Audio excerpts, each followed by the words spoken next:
মায়া দুটা আমাকে একবারে জ্বালায় মারলো। দুটা রে এমন সাইজ দিমু না, ওই কনারে ডিভোর্স দিছি না, এই জন্য কনা তিথির সাথে লয়ে এরকম করতেছে।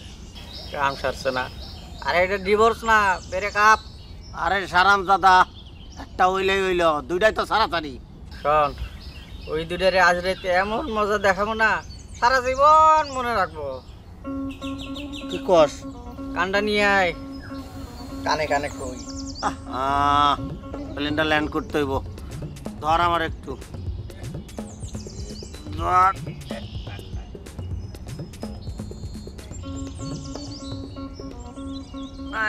ভালো মতো প্লেনটা রানওয়েতে ল্যান্ড করবে।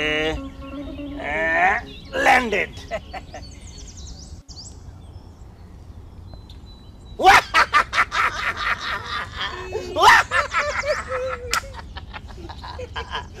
আসসালামু আলাইকুম। ওয়ালাইকুম আসসালাম। নাট ভাই, গুলটু ভাই, ভালো আছেন আপনারা? কাম সারছে না ভাইজান, আমাকে নাম জানলেন কি করে? হ্যাঁ তাই তো।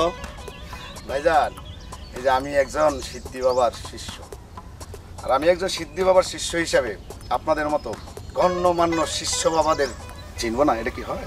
কাম সারছে না এ না ভাইজান তো আমাকে জাতি ভাই, একই গুরুর শিষ্য। ভাই আসেন, বুকে আসেন। তো ভাই আমাদের সন্ধান পাইলেন কি করে? আরে কি কন যে ভাই, জাতি ভাইদের সন্ধান পাওয়াটা কঠিন কিছু না। তা ঠিকই কয়েছেন, এই গ্রামে আমরা দুইজনই মাত্র সিদ্ধি বাবার শিষ্য।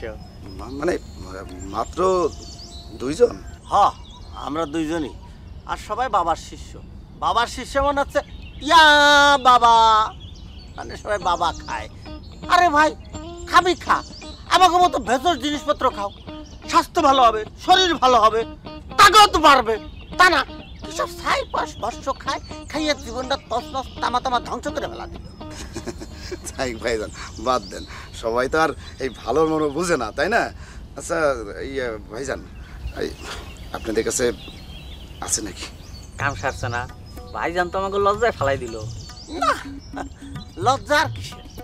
এ বলটু, ভাইজান তো আমাকে দলের লোক, একই পথের পথিক না।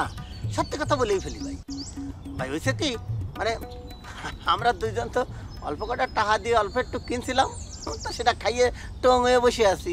এখন তার আমার কাছে টাকাও নাই, মালও নাই। বুঝছি বুঝছি বুঝছি, আমি দিতেছি, দাঁড়ান।